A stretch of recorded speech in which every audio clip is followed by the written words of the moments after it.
Thiruvananthapuram medical കോളേജിൽ വീണ്ടും ശസ്ത്രക്രിയകൾ മുടങ്ങിയിരിക്കുകയാണ്. ചെറിയ ഉപകരണങ്ങൾ രോഗികൾ പിരിവിട്ടു വാങ്ങുന്നത് ആരോഗ്യമന്ത്രി വിലക്കിയതോടെയാണ് ശസ്ത്രക്രിയ മുടങ്ങിയത്. ശസ്ത്രക്രിയ ഉപകരണ വിതരണക്കാർക്ക് 18 മാസത്തെ കുടിശ്ശിക തുക നൽകാത്തതിനെ തുടർന്നുള്ള പ്രതിസന്ധിയിലാണ് പരിഹാരമാകാത്തത്.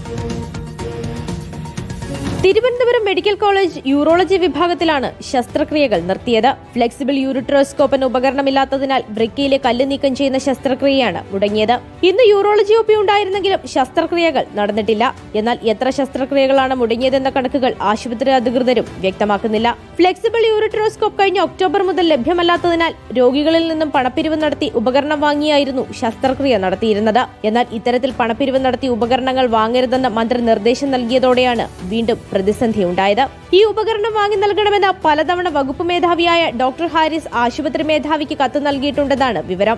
എന്നാൽ ഇന്ന് തന്നെ ഉപകരണം എത്തിക്കാനുള്ള ശ്രമങ്ങൾ നടത്തുകയാണെന്ന് മെഡിക്കൽ കോളേജ് പ്രിൻസിപ്പലും വ്യക്തമാക്കി. അതേസമയം ശസ്ത്രക്രിയ ഉപകരണ വിതരണക്കാർക്ക് 18 മാസത്തെ കുടിശ്ശിക തുക നൽകാത്തതിനെ തുടർന്നുള്ള പ്രതിസന്ധിയിലും പരിഹാരമായിട്ടില്ല. വിതരണക്കാർക്ക് നിലവിൽ അനുവദിച്ചിരിക്കുന്ന തുക അപര്യാപ്തമാണെന്നും കുടിശ്ശിക തുകയായ 160 കോടിയിൽ 100 കോടിയെങ്കിലും അനുവദിക്കണമെന്നുമാണ് വിതരണക്കാരുടെ ആവശ്യം. നിലവിലെ പ്രശ്നത്തിനുടൻ പരിഹാരം കണ്ടില്ലെങ്കിൽ സംസ്ഥാനത്തെ വിവിധ സർക്കാർ ആശുപത്രികളിൽ ശസ്ത്രക്രിയ മുടങ്ങും. റിപ്പോർട്ടർ, തിരുവനന്തപുരം.